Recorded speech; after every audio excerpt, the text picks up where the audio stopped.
All right. Well, thanks for coming on to the podcast. Long-awaited podcast, and I think while you were in the bathroom, we just was reminded that today's your last day of classes. Man. Yep. All right. So we just got to start off with that. How are you feeling? 4 years. This is the end. Yeah. How was it today? It feels quick. 4 years. It felt really quick. And I was in class today and I was like, wow, this is my last UVA class. It doesn't really feel real yet. I feel like I'm gonna still go to class like tomorrow or like next week. So it hasn't really hit me yet, but it's really crazy. Yeah. Yeah. I'd say I'm in a similar spot. Like went through the full docket of classes today. Had like 100% attendance. Wasn't quite there. Still some reliable class skippers still stayed strong. Yeah. But did see two random guys in a class that like I showed up to the majority of them and I had never seen them before. So that was interesting. Yeah, still hasn't fully hit or sunk in. Kind of feels like a blur thinking about 4 years here. Feels like very distinct chapters. And not one continuous block, if that makes sense. You mean like in college, there's like sections? Mm-hmm. Oh, that's interesting. Yeah. How would you describe right now, like the last chapter? My fun chapter. The fun chapter. Yeah. Oh, the previous years were not as fun as this chapter. The previous years were academic fun. Academic and less, like, fun. Social fun. And as a stereotypical fourth year, kind of checked out of classes a long time ago. So senioritis. Yep. And so I've been enjoying that because I feel like I have a more reasonable schedule now where I like more of like when can I find time to do work instead of when can I find time for friends. So yeah. I'm happy with that. But yeah. When do you feel like that shifted for you? Just this year. I really like this semester is like significant shift, mainly because I took minimal course credit load. Last semester, I was still kind of sweating it out, wanting to just learn as much as possible. Then I got to the point this semester where I was like, I'd love to learn and I love this stuff, but like I need to experience kind of more traditional college instead of just like locking myself away and getting after it academically. And I'm glad I did that because I think it's given me some fresh perspective. So, any wise words that you want to fresh perspective that you want to capture? I mean, like part of me would want to say, yeah, don't try so hard. But at the same time, like for me, I wouldn't have been able to do that. At the same time, I think like part of why I've been able to relax now is because I worked so hard earlier. So I guess it's like just an appreciation for like getting through it. I still like love what I did. Like what I did was awesome. Like I really enjoyed it. But it's also a lot and it entailed sacrifice. But when you get to reap the reward of your sacrifice, then it's kind of nice. Yeah. Yeah, definitely. Man, 4 years flies by in a blink. And I just got a few finals left, and you'll be walking across the stage. Yeah, I still, I don't remember my grades. I do not remember my GPA, but I remember walking across the stage. Yeah. And I remember the feeling of after my last final. That was quite the feeling there. All right, so, want to back it up quite a bit. We have, I think this is our first time having two people on the podcast at the same time, but also you guys have interesting backgrounds in that you're both out-of-staters from New York and Tennessee, respectively. And so we want to hear a little bit about that story. It's always nice to hear the backstory of some of the Axiom students. So maybe we can start off with Liv. So Tennessee, born and raised, is that right? Yeah. Born and raised. And then, you recently got baptized, so heard your testimony. Yeah. And then like your grandpa was a pastor, and maybe you can tell us a little bit about your upbringing, church upbringing, that whole experience. Yeah. So I was basically like born into my church. Like that's what everyone always told me. Like I like, yeah, I just grew up in my church. I went to like children's church and then youth group and like, yeah, my grandfather was a pastor. And so, yeah, it was just always Sundays, Wednesdays, Fridays, always at church. We lived like a 2-minute walk from our church actually, at the time. And so I feel like most of my childhood was spent at church, whether like putting on an event or having Sunday service or helping out with different things. And so I feel like I was definitely very churched, but yeah, growing up like that, I thought, yeah, I was a good Christian. I was just a good Christian girl. I was a really nice person, and I thought like that I was fine, you know. But I think, yeah, one thing for me was growing up, I felt like I was really good, but I didn't really see my own sinfulness or really had a picture or handle on like what sin actually was. And so, yeah, but I think I loved growing up like that though. Like it was an amazing experience to just have like a community around me and like a church community and people who I could like relate to and then also count on for anything. And so, yeah, it was awesome. Yeah. I kind of know what you mean. I remember I had questions about Christianity and God, but I was like embarrassed to ask because I'm the one that was supposed to have the answers, kind of because of my situation and my context. But then I had the same questions that everyone else had, and I kind of just buried it.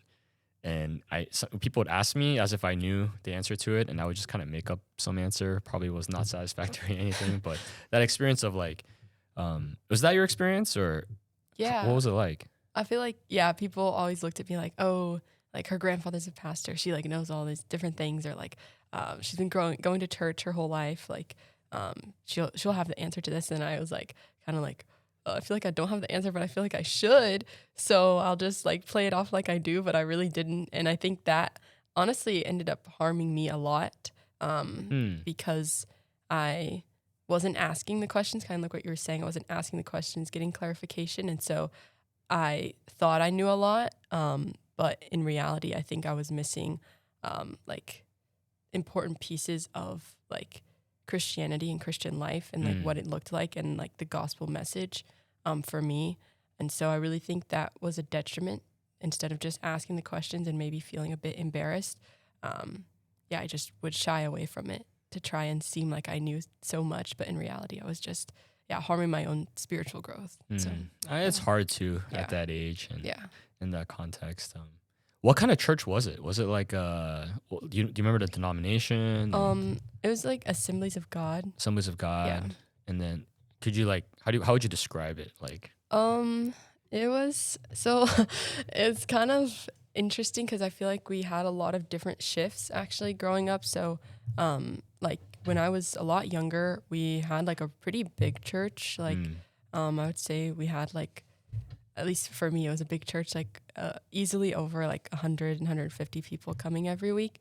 So it was pretty big, but then we went through some different shifts and it got like smaller over the years, but it's a very like diverse church. So I would say it was kind of, I don't know, it's hard to explain, but we did a lot of different things. So like we had a lot of different ministries. So we had like a dance group and they would like travel across the country. And then we also had traveling dance group Yeah. in church. Wow. Yeah, so they would travel to like different conferences and perform, and like my grandfather would give a message or something like that. And then we had a foster care agency. Like we had a lot of like different types of ministry for a lot of my childhood growing up.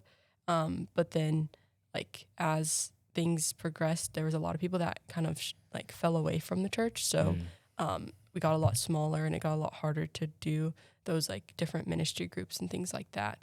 But yeah, it's kind of hard to explain. But yeah, there was a lot of different things that my grandfather was always like trying to pour time and effort into. But I think just as the years have gone on and like less people are coming out, it's gotten a lot harder to do those different things. So Yeah. yeah. So you're one of these people that were like involved. Mhm. Like you're not checked out. Yeah. You know, there's like the there's the PK or even the church person that's like, get me out of here. I'm playing video games in my head during this entire like worship service or whatever. Or like just kind of arms folded, stone face in the back corner kind of church kid. Or there's the like helping hand out pamphlets and like smile at the front door and greeting everyone by name kind of.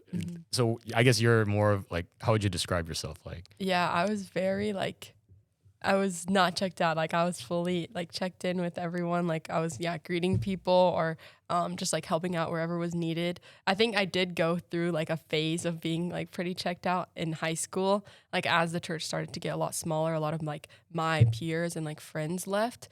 So that was hard for me. And I was just like, why am I here? Like no one else is here. And like, why do I have to be here kind of thing? But yeah, for a lot of my childhood, I was very like, oh, how can I help? Like, I want to like see everyone. Like, I loved being there and just trying to like be a part of everything and like helping out as much as I could.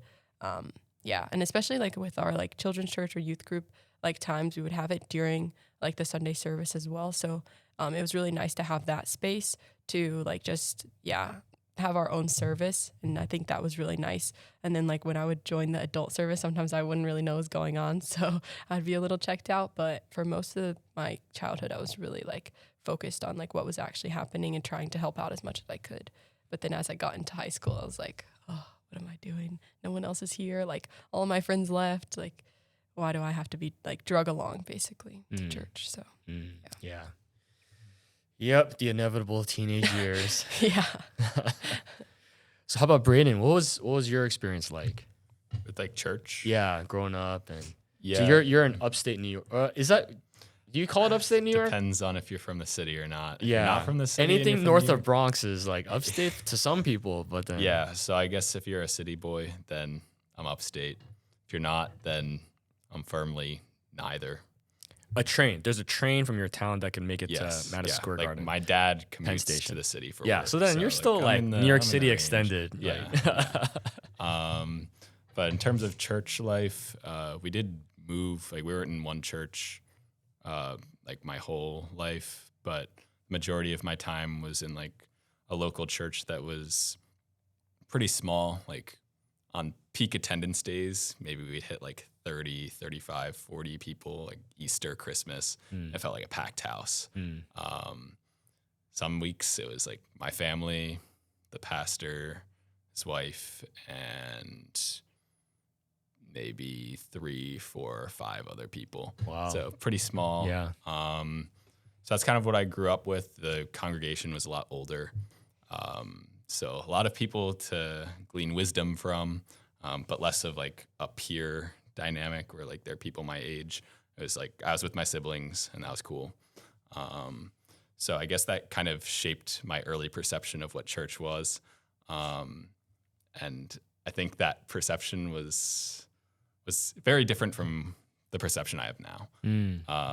Just because with it being a lot of like mostly older people, like that degree of connection wasn't really there. So kind of when you're describing the two types of church kids, man, like I was the kid that was checked out. Like I was thinking about there it video is. We games. have it right here. We have the whole spectrum. Yeah. I was going and I was like, this is the last. Like I don't really want to be here. I want to be playing video games back home. Or Wow, just, like, literally, that's exactly. literally. I was thinking about like my Minecraft world. Like I want to get on that. Yeah. I was very much in that camp. I'd say like I generally believed like that what I was like listening to was like right.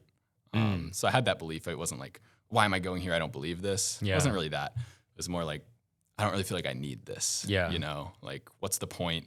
I'm kind of going, I'm sitting for a long time, kind of falling asleep. Occasionally, like during like sermons and messages, I'd get something really valuable out of it, but a lot of times it was just like watching the clock, just waiting for it to end. Yeah. Which is, I think, partially just due to the stage of life that I was in, like just being younger, the attention span wasn't there, and like I'd say like my intellectual hunger was a lot lower. I kind of the pursuit of like wanting to understand the faith more deeply, like that desire really wasn't there. And that's something that came on for me much later, only really recently within the past couple of years. Earlier on, it was much more like, I generally believe this. I know enough, but like, don't ask me any like crazy deep questions because like I haven't even read the Bible like in a real way. Just like when I was forced to, or like occasionally if I was feeling really spiritual, maybe I'd read a chapter. Like, yeah. So that's kind of my background. Yeah. So you could have, when you came to college, you could have just like, peace out. Like, I don't, like you're saying, I don't really need this. It's not, I'm just watching the clock.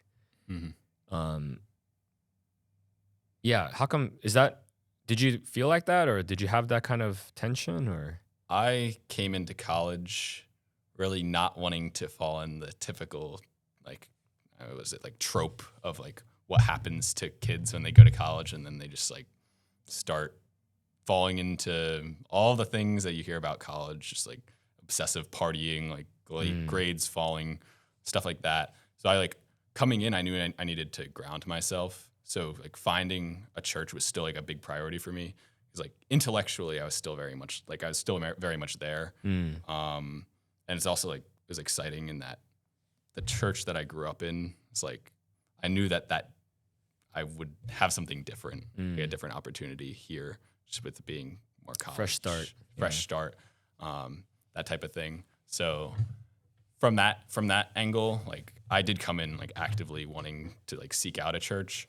I just wasn't really sure where that would fit in. But I knew like at the bare minimum, I would be joining one because my faith was still like kind of mattered to me. And it was like something I wanted to grow in. And I knew that if I don't join a church, then naturally I'll just get complacent and fall out of it, you know? So you were kind of thinking about it though. You were like, I don't want to end up as like, you know, the people that just dive into the deep end, the cesspool of college life and just ruins their life by getting.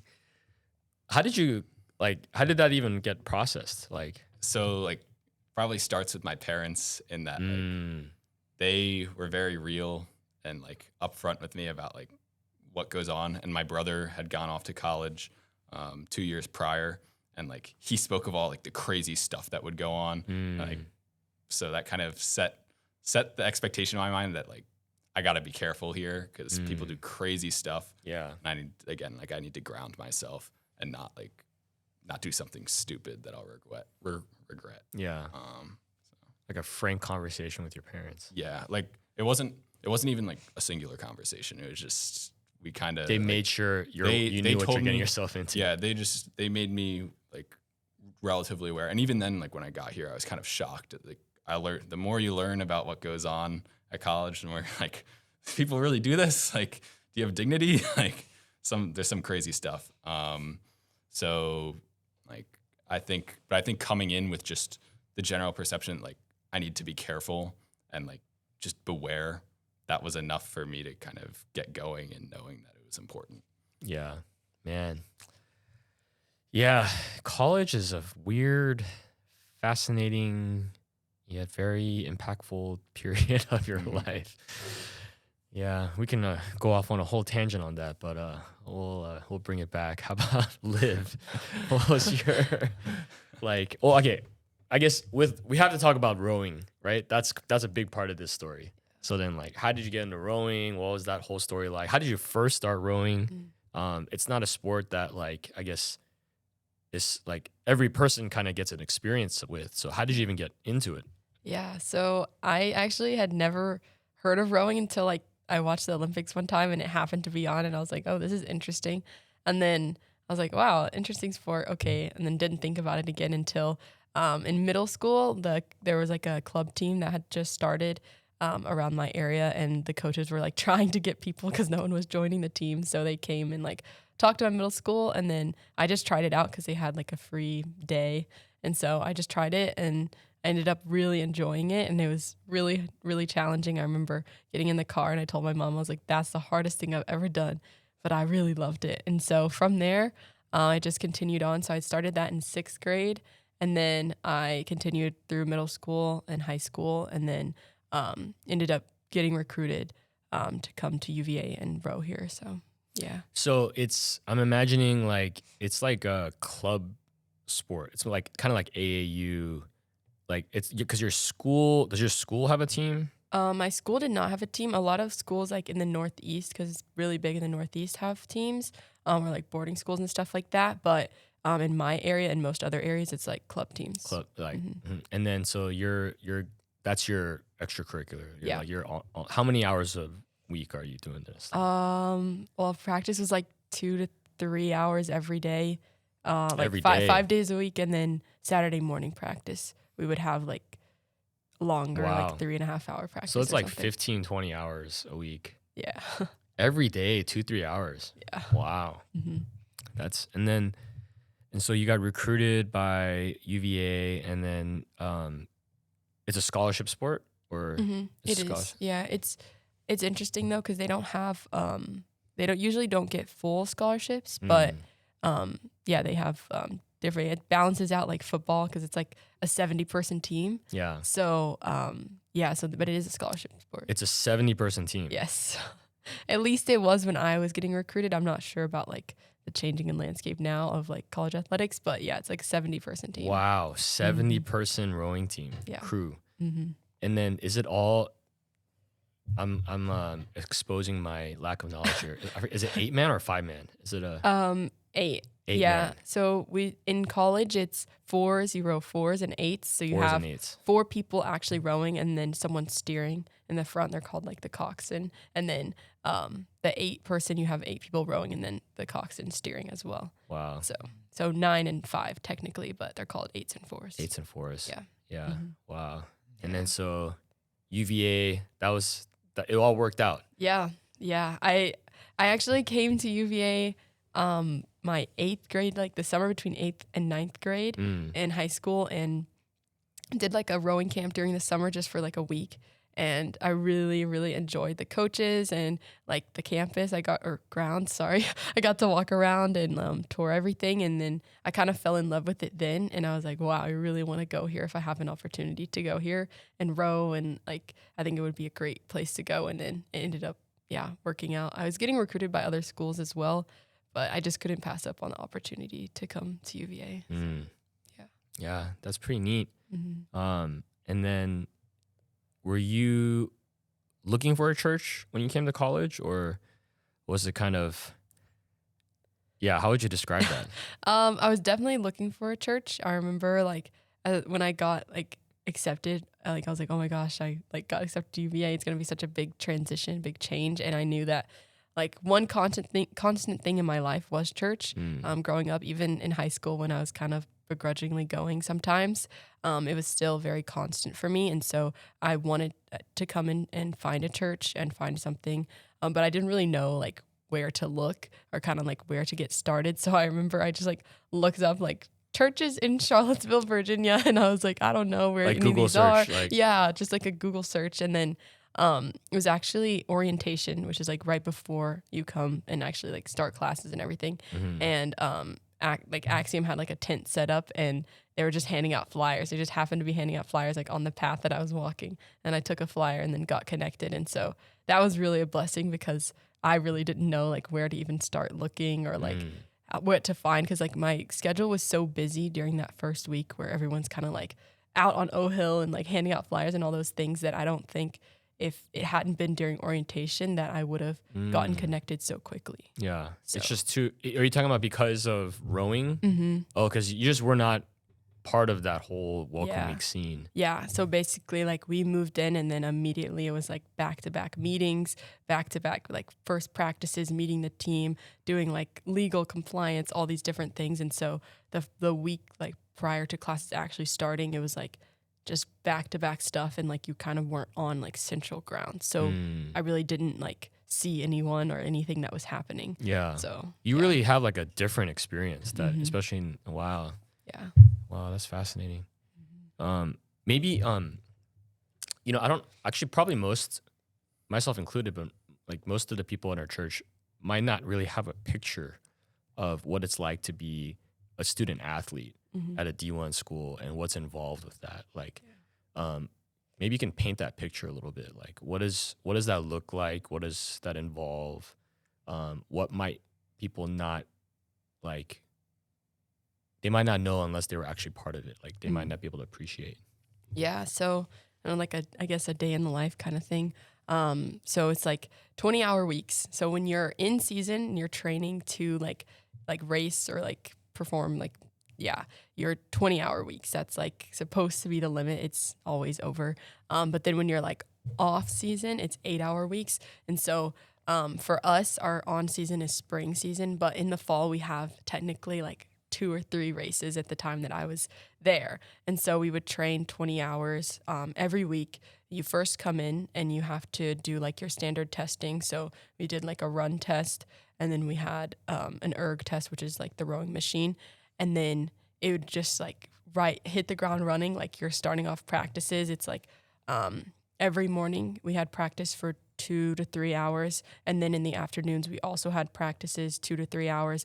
Monday, Wednesday, Friday, and then Tuesday, Thursday, Saturday, we would have long morning practices. So it was like 2 hours on the water and then an hour and a half in the weight room in the gym. So it was like back-to-back kind of practices. And the hard thing about that most people don't, I think, appreciate enough is that your schedule is very much like you have to fit everything else around that. And so some majors, like you can't be an architecture major and be on a rowing team, or you can't be a nursing major and do rowing. And so it's like that coming in, I was like, oh wow, this is intense. This is a lot that you kind of have to like give up or figure out. And then it traveling for like races and different things like that adds on time, and you only get 1 day off a week. And so that was like Sunday for our team. But sometimes it would shift around if there was something else going on, or like we had a race, then we raced on Sunday, so we'd have off Monday, or so it was just constantly like you're just constantly training, your body's constantly like beaten down, and then you're trying to build yourself back up while also like trying to study and fit that in and trying to get sleep and trying to recover, but there's like not enough time in the day, it feels like. Wow, that's intense. Yeah. That is intense. And then I forgot, somewhere I read or heard that the 2 most grueling sports, like from a cardiovascular perspective, is cross-country skiing and rowing. Is that right, I think? Yeah, that sounds right to me. It's like, it's just full body cardio nonstop from start to finish. You're just like grinding. Yes. There's no like downtime. There's no timeouts. There's like... Yeah, just constantly just going in the same motion over and over again.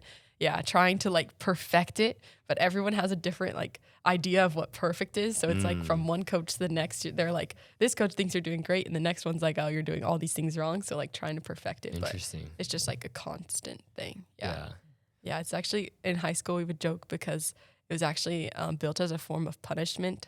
Like rowing. Really? Yes, I don't remember for what exactly, but it was like a joke that we would be like, wow, it's crazy that we like voluntarily put ourselves through this. They should do that. Oh, hey, you used ChatGPT to write your paper. Give me 10,000 meters. On Yeah, seriously, no more ChatGPT. Yeah. Like no more use of it. Yeah. Wow. How early were the practices? 6 a.m. Sometimes it would be like a little bit earlier because we had to get to class. Like the earliest class we could have is 9 a.m. class. So yeah, so sometimes it would be like 5:30 or 6 a.m. But I'm a crazy person, and I always have to get to places pretty early because I like to like allow myself to like get up and get ready and get like prepared for what I'm gonna do. So I would wake up like super early, like 4:30. Wow. And then I would like get to practice. I would stretch. I would get like my body prepared before everyone else got there, just to have like a bit of quiet time. And then I would. You're doing the Kobe Bryant thing. Yeah. 2 hours before, 2 hours after. Yeah. Just wow. Yeah, that's incredible. I don't know how you like study and like because that's just tiring for taxing on your whole system. I don't know how you, because your one off day is Sunday. And then what time was our service back then? 11. 11. Yeah. So I could sleep in. You could sleep. That's late. Yeah. I was That's like, wow. late. 11 is late. Yeah. Wow. Yeah. Yeah, that's incredible, man. And then, so then you get plugged in early. I guess after that orientation meeting, you kept going. Yeah. In the fall. What was that like for you? Like, it was really challenging just because the shift from high school to college was very hard for me. I missed home a lot more than I thought I would. And I always wanted to be away from home when I went to college. Like, I was like, I don't want to stay in Tennessee. Yeah. But then when I got here, I was like, oh, wow, this is really challenging. And then having practices, I felt like I had no time. And so actually getting fully plugged in was really difficult. Just because like there would be like Friday night events every week, and I would always get an invite, and I'd be like, oh, I really want to go, but I was just exhausted, or something would come up, or practice would go long, and then it was hard to like actually make strong connections with everyone that year. And then sometimes like Sundays, like I would make it to as many services as I could, and then sometimes I was just like, I am like so worn down, like I feel like I can't even like get enough energy to like actually make it and like pay attention to like what's gonna happen at service. And so I feel like I was thankful that people kept reaching out to me, because that's what kept like bringing me back in. But yeah, I think it was really, really hard that first semester specifically, because of just the time constraint and like just feeling so constantly drained and like worn out, and just like not excited to be at UVA. Like I thought it was going to be really exciting and really fun. And then I got here and I was like, oh my gosh, this is not what I expected. Like, I think I made the wrong choice. Like, I don't think this is gonna like work. I'm not gonna make it. It's like, not sustainable. 4 years. Yeah. Yeah. I was like, there's no way, kind of thing. So Yeah. No, that's really interesting. I think it's something along those lines that I've seen that same pattern with like, for example, job after you start working. And one of my best friends, right after we graduated college, he worked for one of the big four finance companies, and then he was putting in 100-hour weeks during tax season. And then he said the thing he dreaded the most was when the boss sent around dinner requests, like, hey, put in your dinner order. And then, in one end, you're like, oh, wow, yeah, free dinner. That's nice. But then he knew that means I'm leaving at midnight. He's like, but it's like leave at midnight and you're back in at 8:30 in the morning. And it's that same sense of like, it's very taxing. And it really, whether you like it or not, forces you to ask the question, is this what my life is going to be about? Is this what I actually want my life to be about? And I think a lot of people don't ask that question until the costs are piling up, for a number of reasons. Yeah.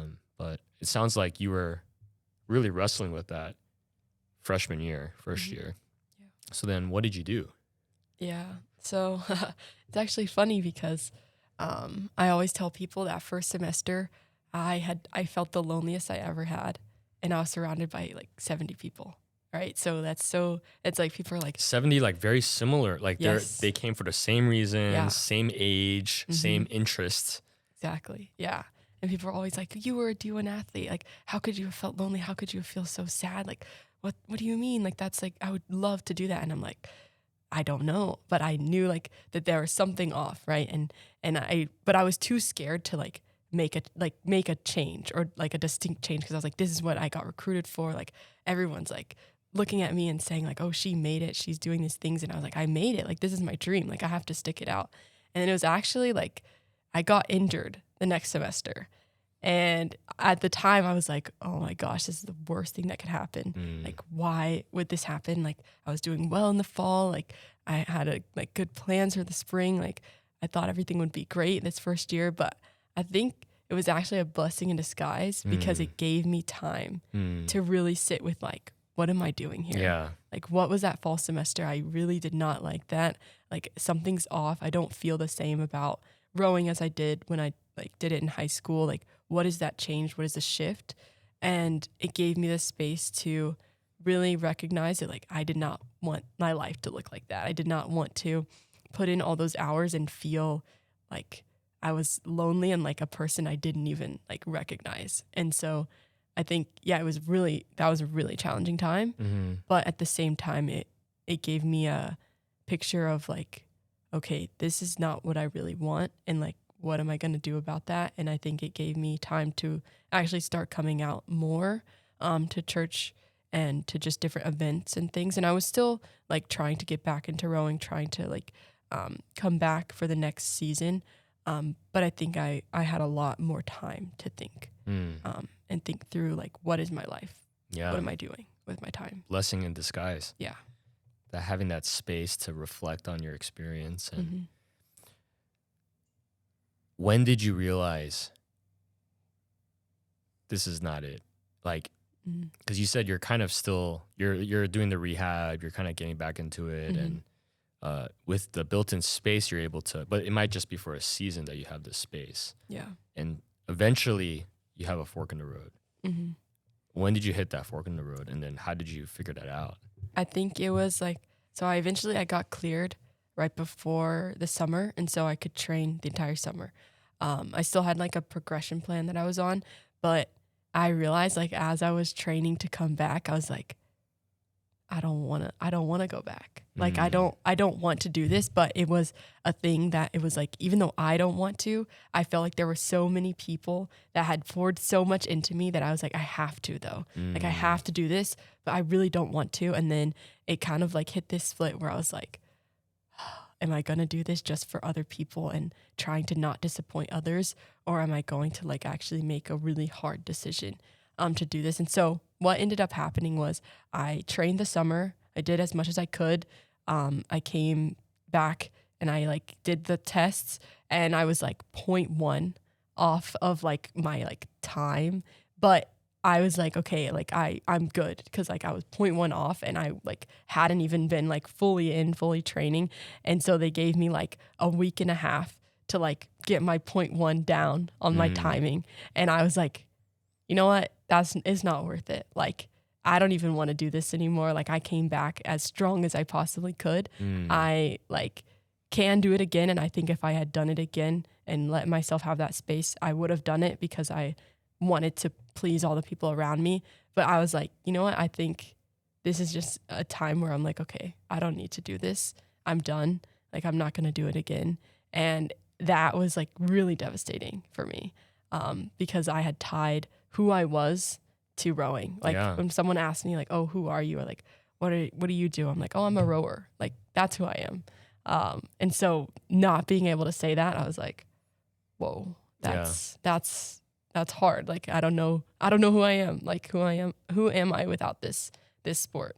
And so, yeah, that was kind of like the fork in the road moment where I was like, I can, and I know I could get that time to come back and like row and be on this team and see where it takes me.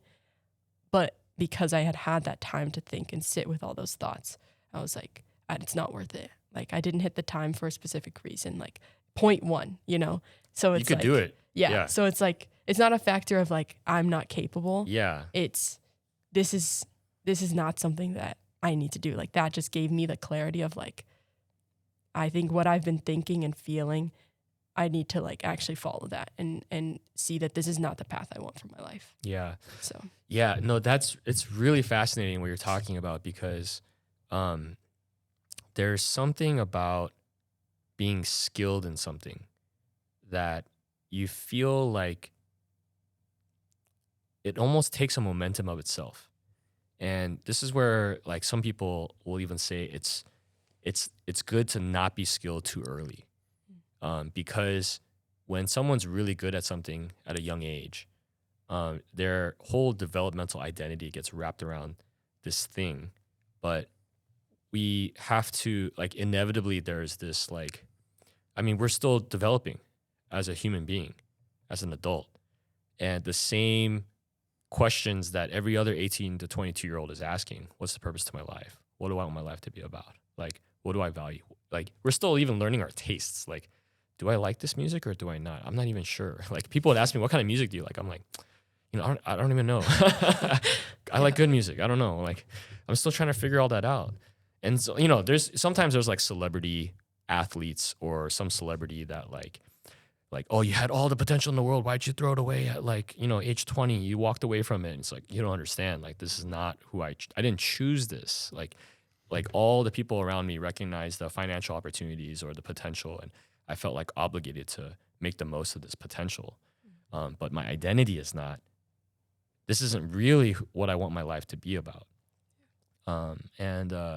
It's really fascinating that that's hard. That's a hard choice because you're a scholarship, like D1 situation, and you're a rower. Like, we always ask like, oh, what's your major or something, and there's that. I remember feeling when I was a freshman, like you have to say pre something, although because like otherwise it's hard to just say I'm still trying to figure out my life.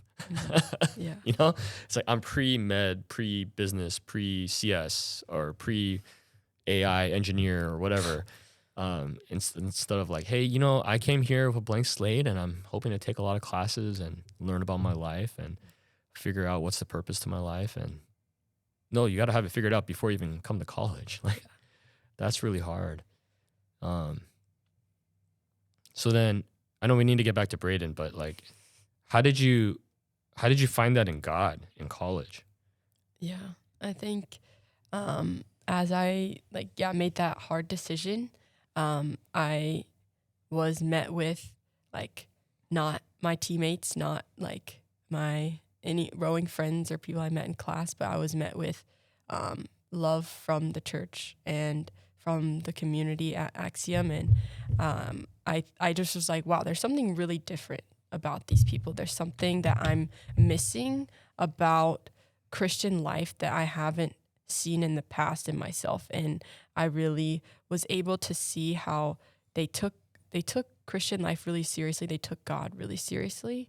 And I just saw that like when I was at church events or trying to help out in ministry or just hearing the messages, like I was just filled with this sense of like peace and like this is where I'm supposed to be. I don't know, like it just felt like this is where like I have a lot of joy and I can't explain it. I don't know exactly why, but I think just trying to even just help out in little ways of like doing ministry or trying to do DT, like joining a DT group for the first time. Like I was like, wow, like this is what life is supposed to be about. Like it felt like, yeah, this is what what I was chasing after in my success in athletics, and I never found that true sense of like I feel like I'm doing something that is worth it, kind of, or like bigger than me, like purposeful. It gave like purpose to my life,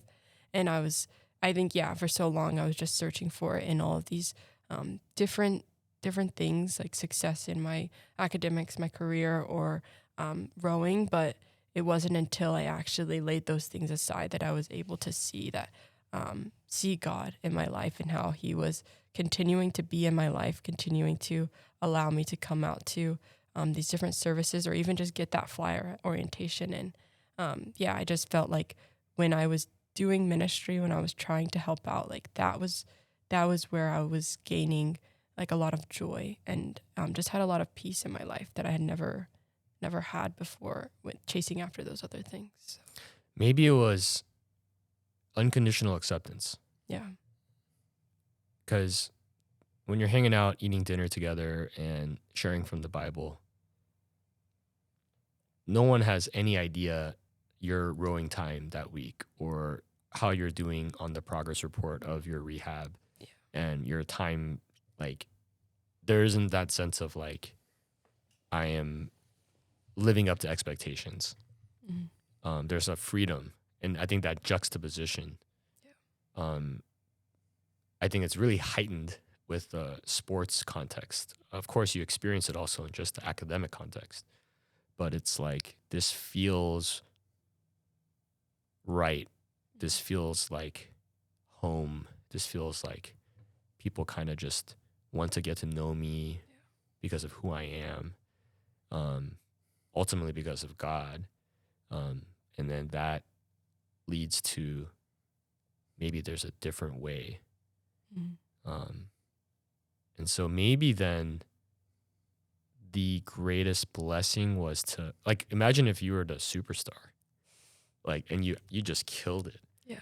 But all that was still inside of you. And that all of this that you went through would have been kicked down the road and somewhere later, but the investment would have been even greater. The cost would have been even higher. Yeah. Yeah, that's why, sometimes we say in like sermons, I think the one of the greatest regrets in life would be to wait till the end of your life. If the first time you're asking these questions is at the end of your life, the pain of that would be quite devastating. I've thought about that a lot because there's no reset button, and you've used up like 90% of the years that you have, and you don't have any time to now invest into this other way that maybe you've now come to realize. And it's like, what can you do? That pain, I think people don't appreciate that. Yeah, that's amazing. So glad, thankful for that flyer, man. Too. That was just a chance meeting there. Okay, Braeden. So did you always come in as like, did you know what you were gonna study? And no, you were kind of, you're this like interesting mix, right? Your internship is one thing, but your major is another thing. And can you talk about that a little bit? Yeah. I'd say I'm a little all over the place, and I've always kind of been that way. People generally give the advice like, find one thing that you're good at. Yeah. Go all in.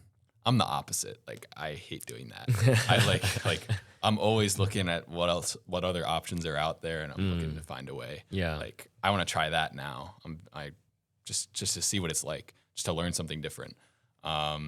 So I guess like major wise, I actually applied as a physics major, and I was planning like to dual study history as well, because like those were things that I liked in high school. Wow. I was like, that'd be fun. Then I got to thinking like, if I do a physics major, then like I'm gonna have to do like grad school if I want to actually do anything with this. And I didn't like the idea that I was gonna be forced along a path kind of to the keeping with the theme of wanting to have options and explore a bunch of different stuff. So then that got me to thinking like, what will make me as adaptable as possible? So that's kind of why I ultimately shifted into engineering. I chose to study chemical engineering just because I saw it as one of the broadest possible options that was appealing to me. Kind of just rolled with it. Wow. Yeah. Not many people choose chemical engineering as like I'll just choose chemical engineering as okay. So then you did that, but then you're not even doing chemical engineering. Yeah, it turns out one of the most popular paths for a chemical engineer post-grad is to not do chemical engineering. Like, that's fascinating. Yeah, that happens a lot of the times. I think it's a really fascinating subject to explore, but also what makes it unique is that like kind of opens you up to anything. Like, I felt like generally I could, like if I wanted to go after something, I could, because I don't know, equips you with like a base foundation, and people think it sounds cool or it sounds fancy. That must mean like you know stuff. So then they just have faith in you for no reason. Yeah. So I guess that kind of helps. Yeah. So then, in terms of like your 4 years, so like talk about different chapters. How would you kind of break up your 4 years in terms of like as a Christian, as like your relationship with God, and how would you kind of chart that out? Yeah, so I'd say like coming in first year, it was like very much like charting my own path. I'd kind of been ruminating throughout like high school on like, do I actually like want this to be my life? Like something like that I devote myself to the faith. Because I was fully cognizant of the fact that like I'm a Christian largely because my family is like raised me Christian. It's like, is it really just the set of circumstances that's gotten me here?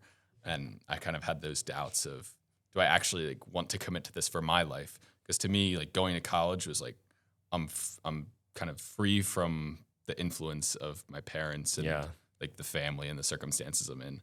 This is like really my opportunity to be like truly like what I want to do and what I actually value. So my senior year of high school, I eventually like made the determination that like I actually do believe this stuff and like I want to devote my life to God. So I was baptized in like May of that senior year. So then coming into college is like, this is my journey. Like this is where I can actually like take action on my faith and like explore it more deeply and more meaningfully. So I kind of came in with that mindset, like, how am I going to make this my own? What's this going to look like? First, so that's kind of how I describe my first year, as kind of getting acclimated to that. Yeah. So like senior year of high school, are you like, is that where you did research on apologetics questions? Yes, yeah. And how did you come to the realization that like, this is not just something that I'm doing because my parents were Christian, but like this will be my own? Like, how did that happen? That's a big step. Yeah. So I'd say like partially due to the foundation I had in church, like the content that I got was like very rich in detail and like very well-reasoned arguments were crafted that had me like kind of intellectually there on like this story sounds like it makes sense and describes life.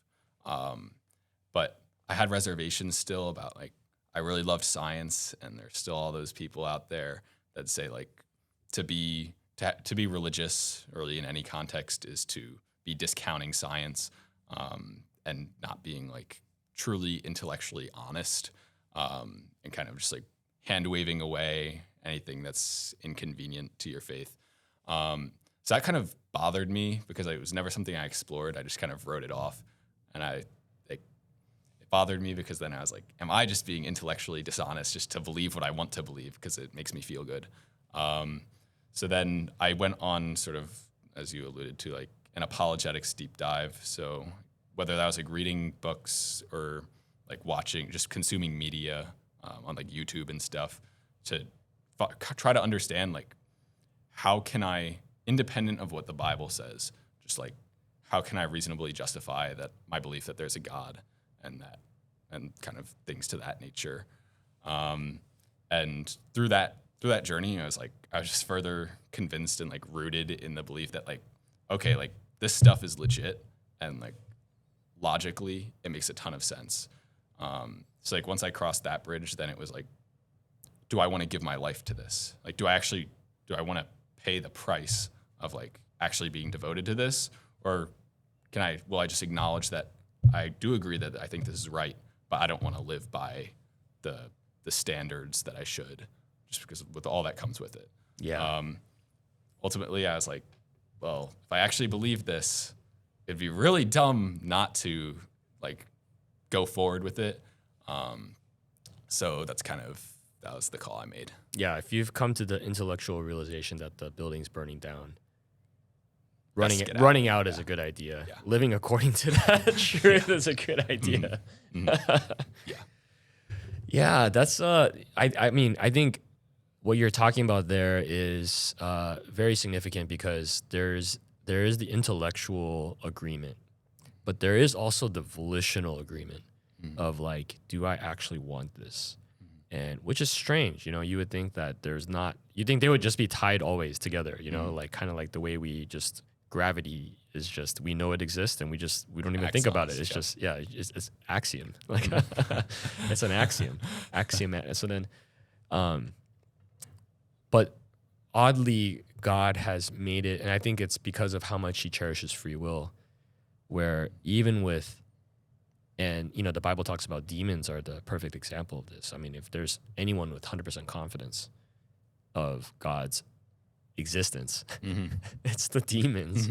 And yet there's a clear volitional rejection happening there. So yeah, that's real key. So then, okay, so that's stage one. Mm-hmm. And I'm surprised that all happened even with Minecraft and even in the back corner, arms crossed. And yeah, I'd say like intellectually, like I was more so like there.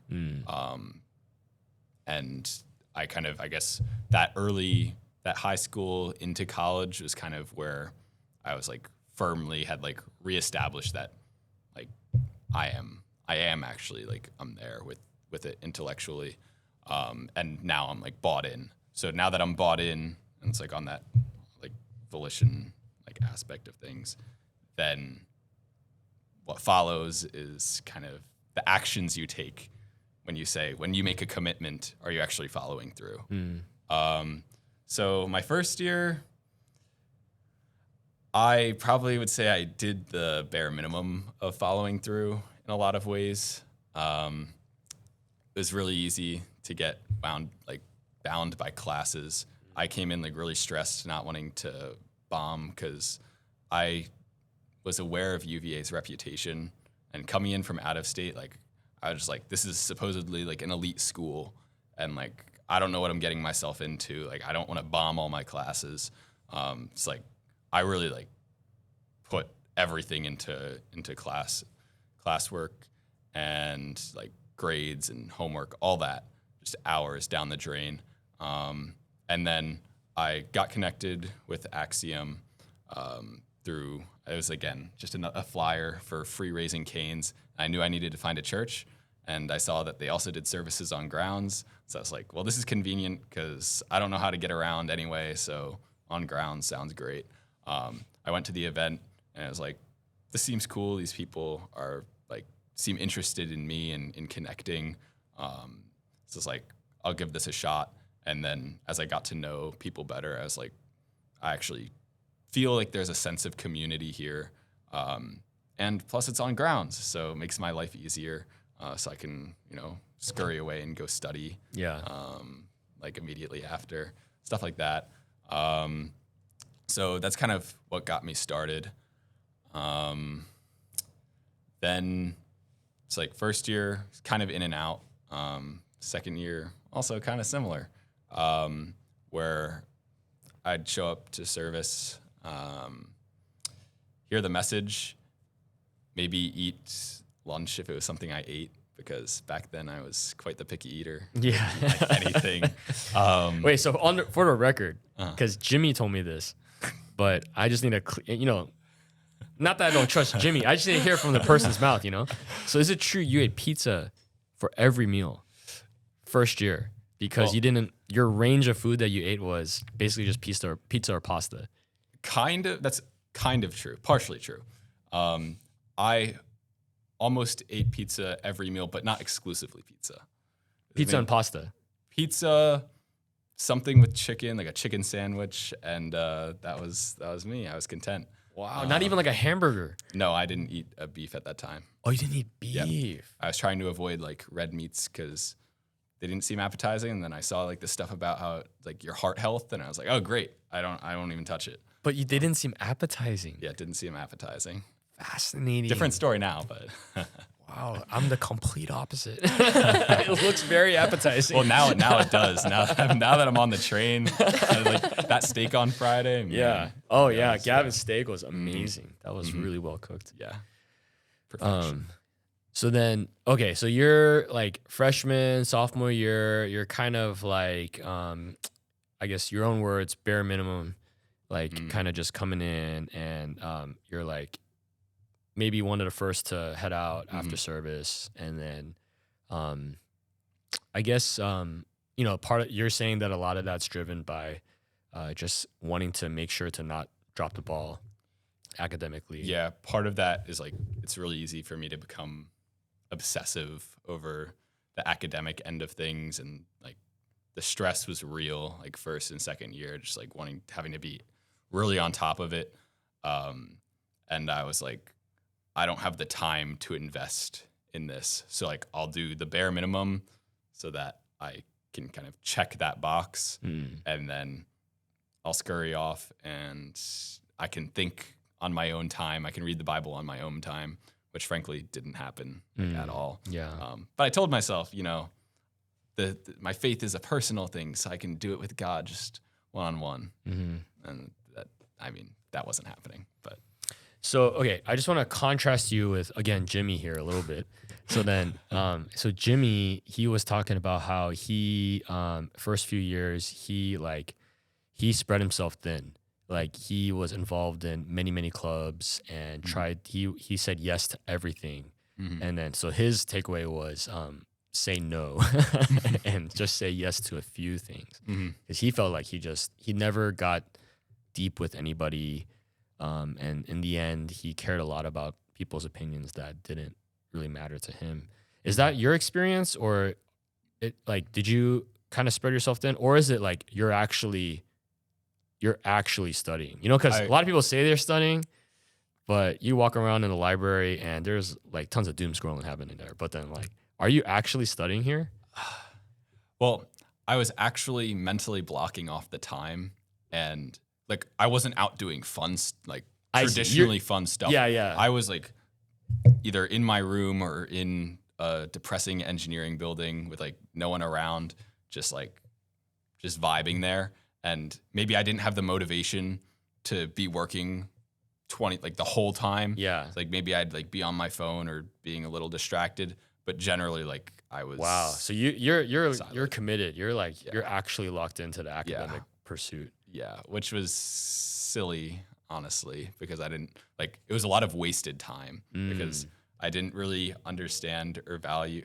I was just incapable of it, of deep work sessions where I just get what I needed done in the 3 hours and then get out of there. Instead, it was agonizing over not wanting to start and just taking it really slow, easily being distracted, going on my phone every 2 seconds, and then just giving up the whole day to it. Yeah. Well, Arthur Brooks, he talks, Harvard professor, he says that you only really get 2-3 hours a day of genuine intellectual work. I think maybe during finals time, you can stretch that a little bit. It's incredible how much you can learn during final study time. But, on the day-to-day, just the regular grind. So I think that does resonate with what he's saying there. But what motivated that?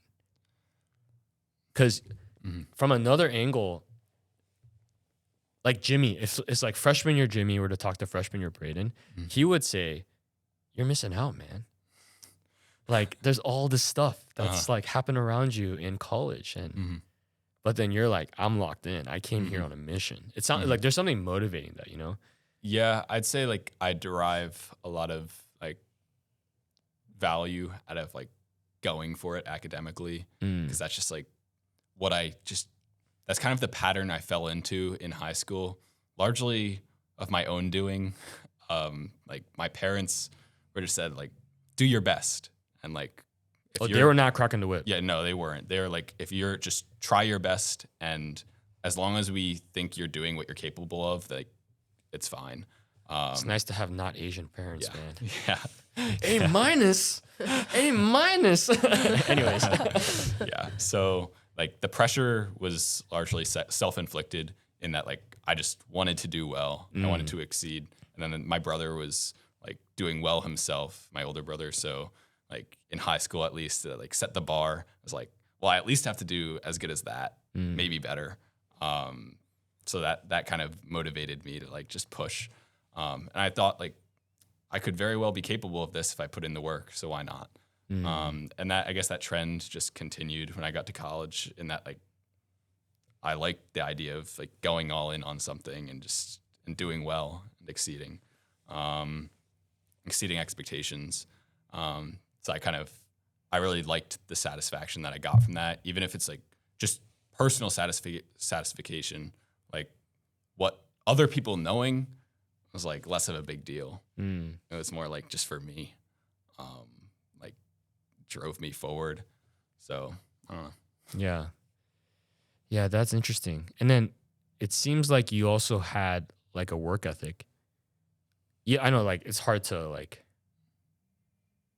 like focus for that long. But then there's another like kind of stereotypical student, which is very self-confident in their academic abilities. And it's like, yeah, I can put in half the work and still get the results. Yeah, that's probably not me. I'm pretty pessimistic on like my general abilities. So that kind of, I guess that's what causes me to put in that work, because I have doubts that I actually know it. So that means I have to go that extra mile to get there. Yeah. Yeah. So yeah. That's interesting. So, okay, we'll kind of fast forward here a little bit. Mm-hmm.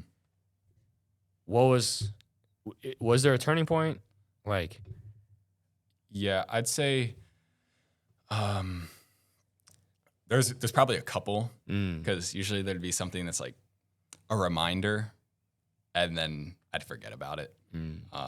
Reminder of what? Like a reminder or like a warning sign to like, look, there's something that should change. And then like it hits me, and then I just fall into the same pattern. So I'd say like after my second year, I did an internship, and that was actually where like I got the first taste of what Christian community could look like.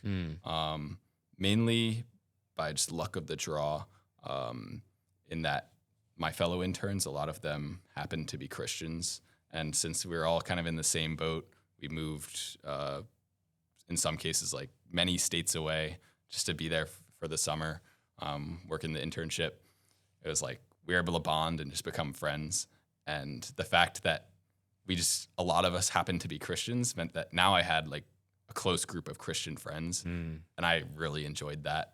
And I realized like, wow, this is really nice, because like we can talk about like the deeper things of life and kind of be in agreement, and like also debate things that are like fun to debate, that I like to talk about, that I really couldn't with in other groups. And it was such a great summer, and I felt so connected to like the people I was around. That kind of, I guess, was the first sign to me of like what Christian life can start to look like when you like invest in relationships like that. Yeah. So I actually came into third year like wanting that. But I'll just say, kind of, I got caught up in academics once again. The whirlwind started. Third year, at least in my major, is like the most treacherous. I was just like loading up on classes, taking more classes than I even had to, just because I wanted to learn, and I was like just caught up in the thrill of like I can take a class in something that is like I would never be able to teach myself, because like I don't have that, I don't know, self-control to sit down and like figure this out. But if a class guides me through it, then sure. So I really took advantage of those opportunities, and then kind of let myself slip. But then come spring semester, a unique opportunity presented itself in that I'd loaded up my class schedule, and I was like, all right, like I was fully gearing up for the semester to be like, I'm going to have no fun, like in the traditional You're an interesting guy. In the traditional sense, at least. Like I'll have fun with my classes, but like I was loaded up on like I crafted maybe like the hardest possible schedule I could. And I was like, I'm just gonna embrace the suffering. Yeah. And then but over that winter break, Kai actually like reached out, and he started telling me about this thing called Nobleman that he really thought I should do. And I was like, man, I really don't have time for this. But I was so like wrapped up in the idea that like this is gonna be my semester of suffering. I was like, you know what? Why don't I just structure it further, and then this can be like my fun thing. Like I'll just build that in. Fascinating. I was like, this will be my social thing that like I'm involved in outside of like classes and coursework. So I signed up for that. Just kind of like other people were doing it. Jimmy was doing it. So I was like, all right, at least some people are bought in. Yeah. We'll see where this goes, and just like I'll make the time. So it was, and that was just a great experience in terms of kind of starting to get connected with the other guys in Axiom. This is spring of third year. Yep. Okay. Yeah. So like I thought that was extremely helpful, especially because mind you, like all these prior years, I was like the in and out guy. Yeah. And if I went to like an event outside of Sunday, like I was talking to the same like 3 people. I was not like spreading my wings, so to speak. I was just like, all right, let's keep the group small. So Nobleman kind of opened me up where now everyone I was seeing at least once a week. And you're calling them and you're like, yeah. Wingman calls, all that. And that was just a really great opportunity to get to know some of the guys on like a deeper level and like force conversations that I otherwise wouldn't have had just because like I was just going to keep going to the same old people.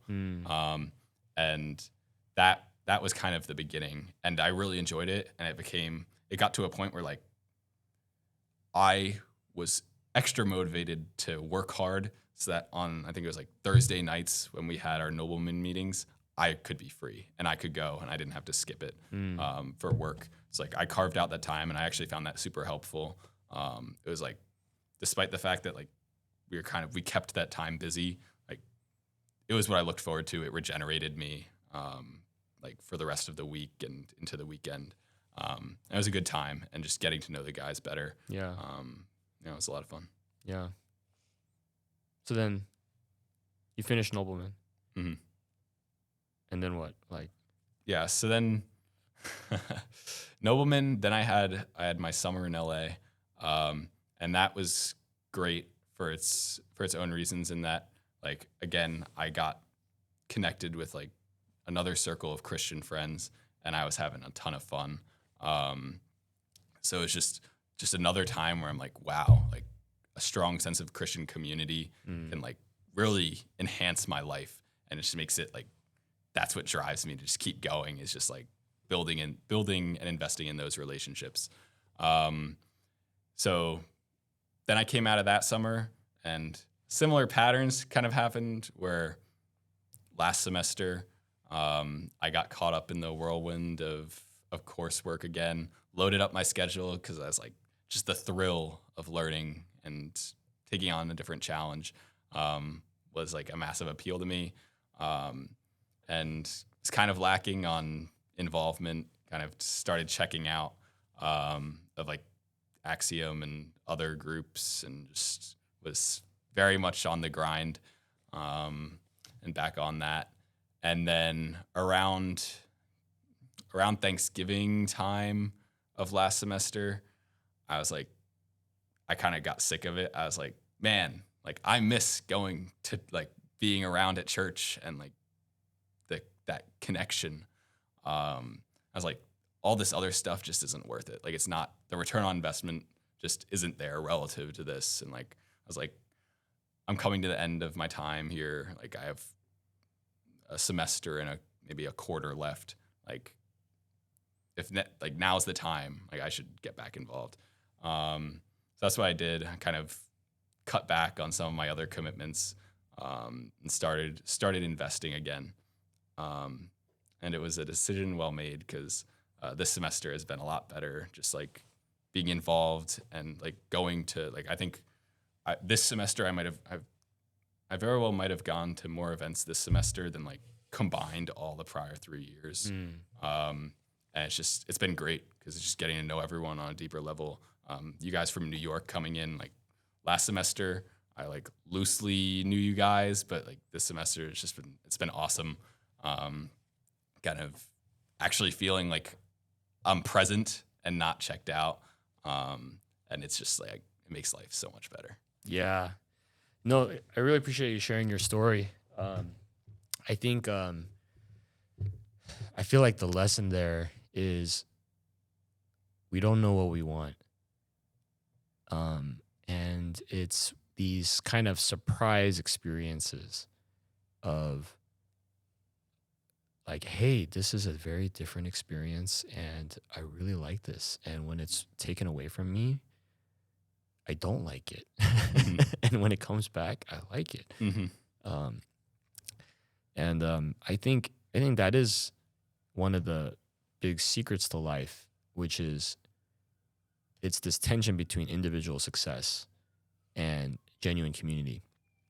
And they are at odds because the way of the world is whoever is the highest bidder on my life, financially or success wise potential. It's either like direct salary or future potential. I'll trade salary for some future potential if I have enough runway of my life.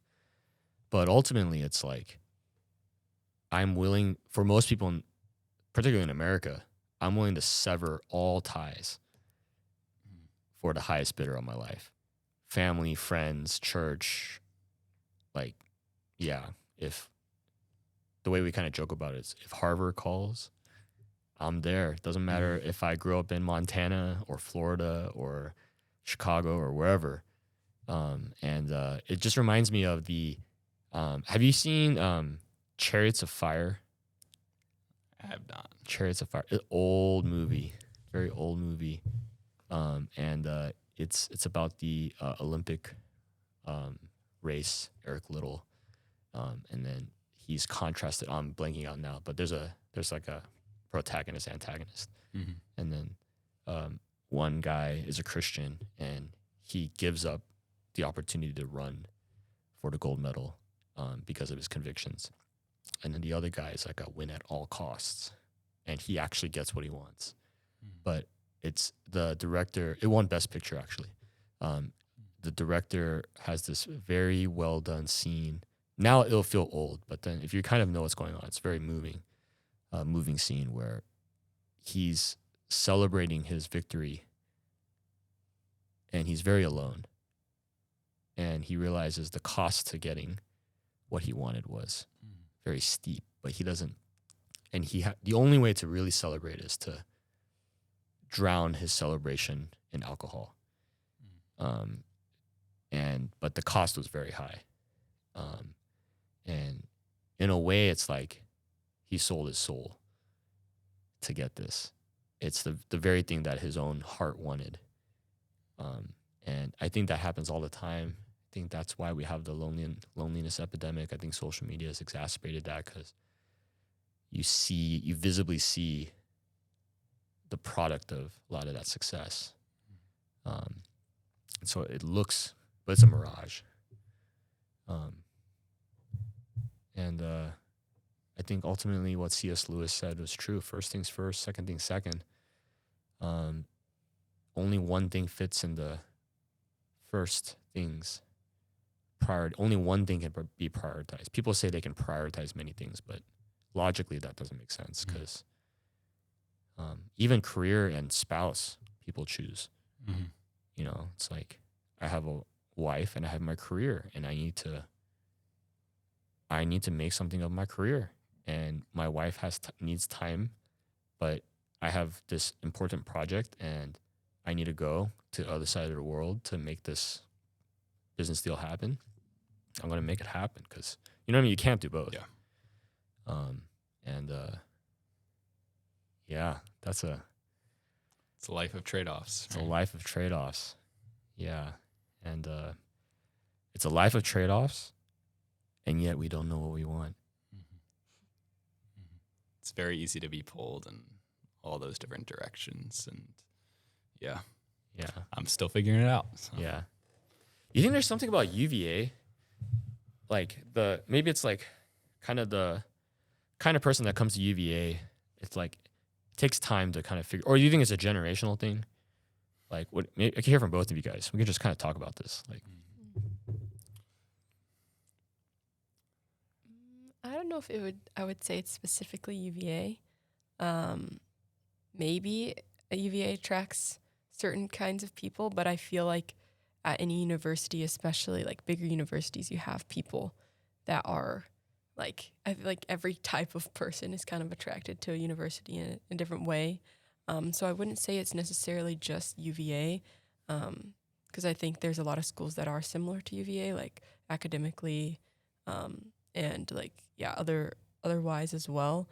So I feel like it is kind of maybe a generational thing. Like we're exposed to just so many different things. We have so many things that we're seeing, like, oh, this is an option for me. There's this success, there's this, there's that like I feel like past generations haven't really seen, like, you know, like being a TikTok star or being this like influencer, like, oh, that's my dream, that's what I want. Like I see this person like work from the ground up to get this, or like I have like all these different things that I'm like trying to chase after, and you're able to see it immediately. Like it's like on Instagram, I can scroll and I see this person has this, I want that. Or I see this person has this thing and I want that, and it's immediately in front of you. And so then I think it's always just chasing after that next thing because you see someone else has done something better, and you're able to see that and swipe through all of it immediately right when you look at your phone. And so I think it's that chasing after success, and then you get to that success and you see that it's not what you wanted, and you're like, oh, I have to do this because you're seeing it right in front of you and play out from the people like that, are on Instagram or social media or something like that. I feel like that might play into it a bit. Yeah, that's such. Oh, you're gonna say something? Or? Yeah, I was just gonna say, like, kind of to your point, like, it's on social media, so it's like accessible anytime. But then also just here, it's like even if you're off social media, like I'm not on it that much, like you're running into UVA students and people are doing crazy things, and you're like, wow, like couldn't be me. Wish that was me. So I think like the constant exposure you have to that kind of just amplifies it, even if it's just broadly a generational thing. Being in this college bubble with a bunch of people that are go-getters kind of just amplifies it. Maybe it's the comm school. Yeah, they're to blame, I think. Hey. Like a predominantly like business oriented. I don't know. Maybe if it was a bunch of English majors, it would have been a very different vibe or something. But yeah, I think so. I think we just don't know how to deal with social media. I think we have not adjusted to not, like, we can be physically present and yet be absolutely transported to not just different parts of the world, but like different people's lives, but like different time periods and different like fantasy worlds. And it's just like, you could just be completely not present. And yet we are also physical and we're present in the world, and it's just too much. It's like, I always use the analogy of a Chinese restaurant menu. Like, there's just too many things here, man. Why? No one can choose from 1,000 items. It's like there's the chicken page itself is like 4 pages of like, I don't know. It's the worst, man. Those large menus. Someone that's indecisive, it's crippling. In and out. Just give me just give me number 1, double. All right. So we'll kind of wrap up with a few kind of more random, interesting questions. Got to ask this. So the mentors being predominantly Asian, I think 100%. Is that 100%? Since like before I got here. No, Judge. What am I thinking? Judge. Jesus, Yeah. Yvette. Oh, you're right. Yeah. Yvette's like part Korean, I think. Nayeli thinks she's Korean. But like, yeah, was that anything? Did that like matter at all, or was that not even a blip? Like, the food, it must have been a little bit. I mean, the food was cool. And I was like, certainly a draw, especially now that I eat more of it. I'd say like initially, like when I first met Axiom, seeing Judge there as like the token white guy did help a little bit, because it clarified that this isn't like an exclusively Asian thing. Yeah. But like beyond that, so if Judge was not there, you might not be here. No, I wouldn't say so. Like I still would have been like showed up to the event. It was mainly that like it just showed me that, okay, this isn't like solely an Asian group, and I'm like, I really shouldn't be here. It kind of communicated that, all right, like this is like an everyone thing. Because sometimes there are like the CIOs that are exclusively like one ethnicity, and that's cool. But that was, I guess, a point of clarification. But then like once you get to know everyone, like it doesn't matter, man. Yeah. And I think like one of the greatest things about Axiom is actually like the diversity of like who's involved. Someone told me we're the most diverse fellowship. Is that? I don't know if that's true or not. I mean, maybe so. I don't know. But I love it. Like I think like this is something that I think I'll miss in like other churches that I end up joining, because realistically, I don't think it could be like, how am I going to beat this? Like I feel like it's pretty good. How about for Liv? Yeah, I mean, I think for me, I was just searching after like wow, I just want a community. I want people and to be around me. And I think, yeah, it wasn't like I don't know. It wasn't really. I didn't really think about It it. didn't really register. Yeah, I was just like, wow, these people are really welcoming. They seem to like actually care about me, and they don't even know me. Like that's different. That's awesome. And yeah, I don't think I really thought about it. Yeah, honestly. I was just curious. Yeah. yeah. I'd say No, it's a good question. before just the demographic of it being Asian, it was that all these people are from California. What? Why are they here? Like, what's the deal? Yeah. That was, I'd say, like the bigger thing. Really? Yeah, it was like, because especially like California was far more foreign to me at the time. Because like I just spent a summer there, so like now I'm generally a bit more like I can comprehend it. But like from New York originally, and now I was like I'm coming to UVA and I'm meeting all these people that say they're from California. I was like, what's the deal here? Yeah. This is interesting. But also like, why are these people so nice? Yeah. And why are they so good to talk to? Like, what's the deal? Yeah. We say the only reason why everybody doesn't live in California is because they've never been there. It's just it is quite amazing. Yeah. California, but In-N-Out's coming. It's in Tennessee. Yeah, It's on its way. is. No, there's some open now. In Tennessee, In Tennessee, yeah. but not in Virginia yet. Not in Virginia. Not in Virginia. Not in The day it opens in Charlottesville, maybe it'll open in Barracks. What's your take on their fries? Fries are good enough. Good enough. Yeah, the fries that are might good be enough. a little generous, honestly. Fries are good enough. The sandwich is spectacular. Yeah, quite good. Yeah, Quite good. double is quite good. Maybe Chick-fil-A fries with a double and a side of nuggets from Chick-fil-A would be amazing. Wow. That's a meal right there. And now we're cooking. Yeah. Okay, so I think we'll wrap up here. We gotta do one last thing. Jimmy's question. Oh, no. great. Jimmy's question. I think it was, what is the worst advice that you have ever received? And then I guess we'll just have both of you. Okay. Well, Jimmy gets a 2-for-1. Yeah. That's It's a like, hard question. man, that advice was probably forgotten. Yeah. Yeah. It's actually a really hard question.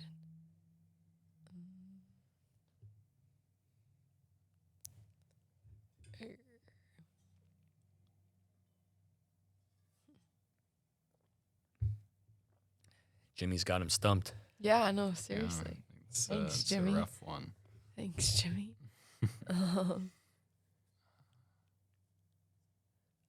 I guess for me, I think like looking back on it, like at first I thought it was pretty good advice, like, but it's just like I think from just like my friends or people that I like surrounded myself with in high school, it was kind of like this advice, or like older people that were my friends. It was like this advice of like do what's best for you kind of advice, and like, yeah, just like don't let life slip by, like make the most of it kind of, and like YOLO kind of thing. You only live once. And at the time I was like, yeah, you're right. Like I need to like make the most of every moment and like do what's best for me.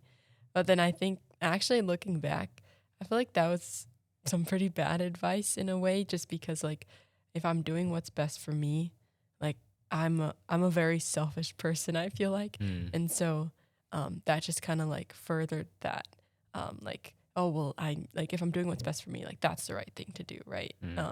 Instead of like worrying about other people or trying to, I guess, like help others, I'm trying to just do the best thing for me. So I feel like that was like in the moment I was like, wow, that's like I need to do what's best for me and then think about other people, But then I think actually now I'm like, wow, I think that's actually the wrong way to think about it. So.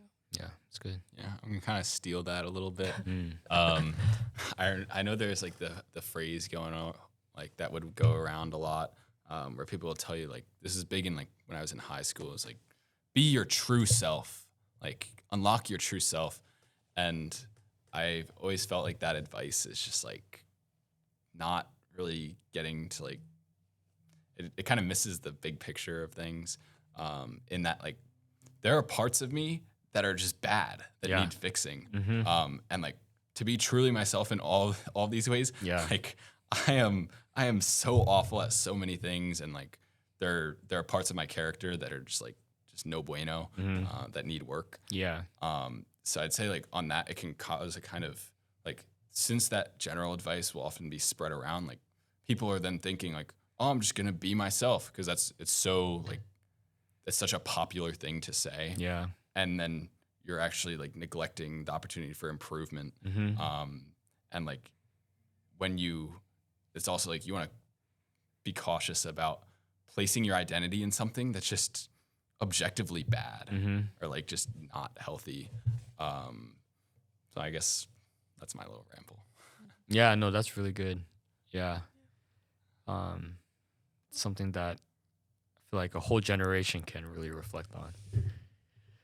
Yeah. Oh man, I wish I think there's so many more things we could talk about, like Liv's CPI decision and just post grad and what you're looking forward to. And okay, we'll sneak one more. Okay, it's just 30 short, real short, because you're graduating, it's ending.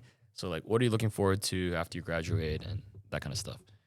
Yeah, I could start.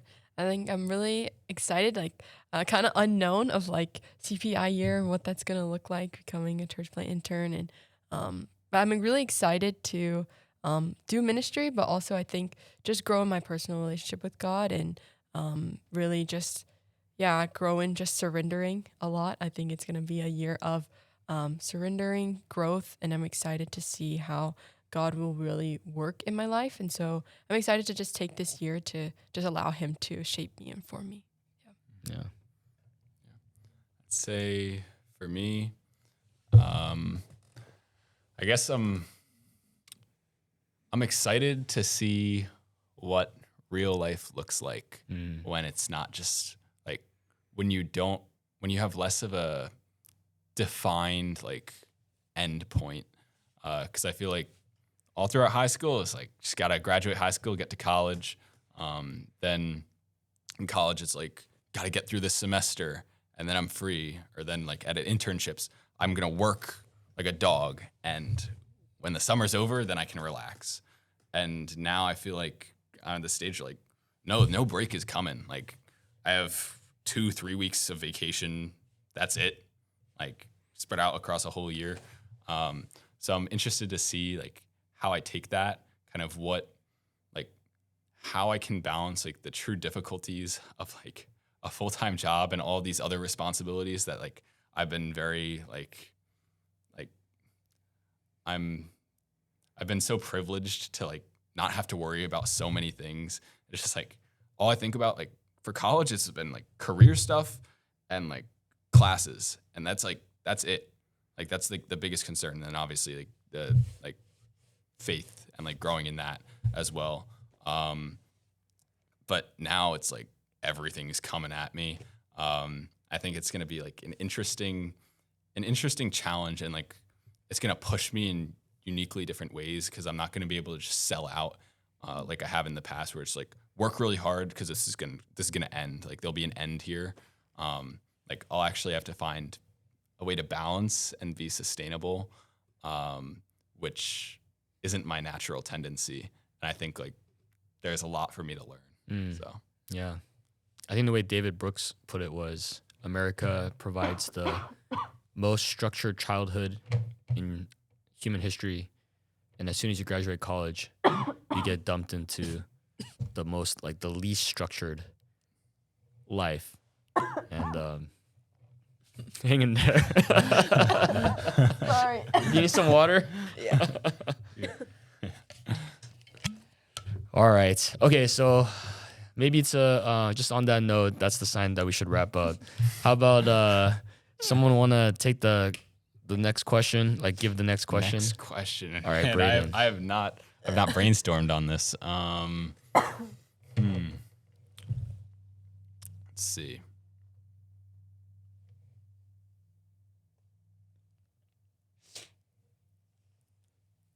Maybe it will be.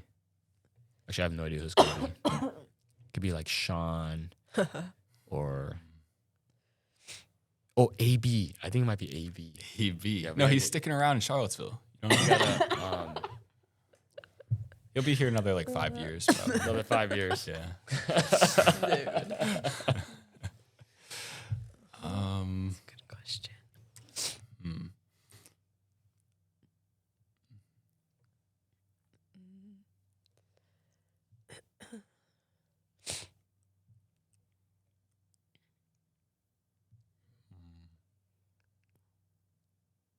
Does it have to be like a? No, it could be something silly. Okay. Okay. Liv, you got one? I was thinking of one, but I don't know if anyone would actually want to share it. I was gonna just say, like, what's one regret that you have from college, and what would you do about it today, or like how would you change like that situation or something like that? But that's a really deep one. There you go. Good luck, whoever comes next. We'll have to find out what happens. I don't even know who's gonna come up next. So yeah. All right. Well, thanks for coming on. Yeah. Congratulations on us. finishing college. Really excited for this next chapter of your guys' lives. This is a happy time. Looking forward to celebrating with you when you walk across stage, and we'll be there celebrating. So, all right, that's it. Thank you. Thank you.